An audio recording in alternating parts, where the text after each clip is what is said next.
அதனால் நாம் இன்னும் அதிகமாக விசுவாசத்தோட தேவ அன்புல இருப்போம்.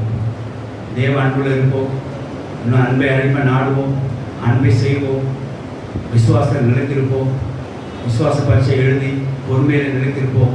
அந்த பொறுமை கர்த்தர் வாழ்க்கையிலே அதிசயம் செய்யக்கூடிய வேலையை அழைத்து கொண்டு வரும். அந்த வேலையிலே கர்த்தர் நம்முடைய குறைவெல்லாம் நிறைவாக்குவார். அந்த குறைவு நம்ம ஆத்மாவுக்கு வேண்டிய தைரிய குறைவாக கூட இருக்கலாம், நம்ம ஆத்மாவுக்கு வேண்டிய தைரிய நிறைவு இல்லாமல் தைரிய குறைவாக கூட இருக்கலாம். அந்த தைரிய குறைவு இருந்தாலும் சரி, சரீரத்தில் சுக குறைவாக இருந்தாலும் சரி, நமக்கு ஞான குறைவாக இருந்தாலும் சரி, நம்முடைய உலகத்தில் படக்குறைவாக இருந்தாலும் சரி, நமக்குரிய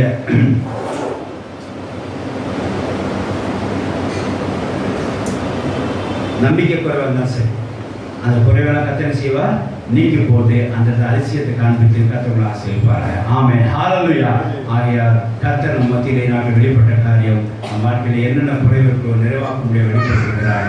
அது தைரிய குறைவு, பணக்குறைவு, சரீரத்தில் சுக குறைவு மற்றும் நம்பிக்கை குறைவு மற்றும் ஞானக்குறைவாக இருந்தாலும் சரி, அதை நீக்கி போட அதை நிறைவாக்கி தர கர்த்தர் நாங்கள் வல்லவராக இருக்கிறார். அந்த வேலையை கர்த்தர் கொடுத்திருக்கிறார். அந்த வேலையை வர்றதுக்கு நாம் அன்பு செய்வோம், பொறுமையாக இருப்போம், விசுவாசம் எடுத்திருப்போம், காத்து இருப்போம். அந்த வேலையை கர்த்தர் அனுகரம் செய்வார். அந்த வேலையை கர்த்தர் அதிசயம் செய்து தொடர்ந்து நம்ம குறைவெல்லாம் நீக்கி போட்டு நிறைவாக்கி நம்ம ஆசைப்படுறாங்க. கர்த்தர் நம்ம வார்த்தைகளையும் ஆசைப்படுறாங்க. ஆமென், ஹல்லேலூயா, ஹல்லேலூயா. நாம அப்படி தேவனை சோதரிப்போமாக. ஹல்லேலூயா.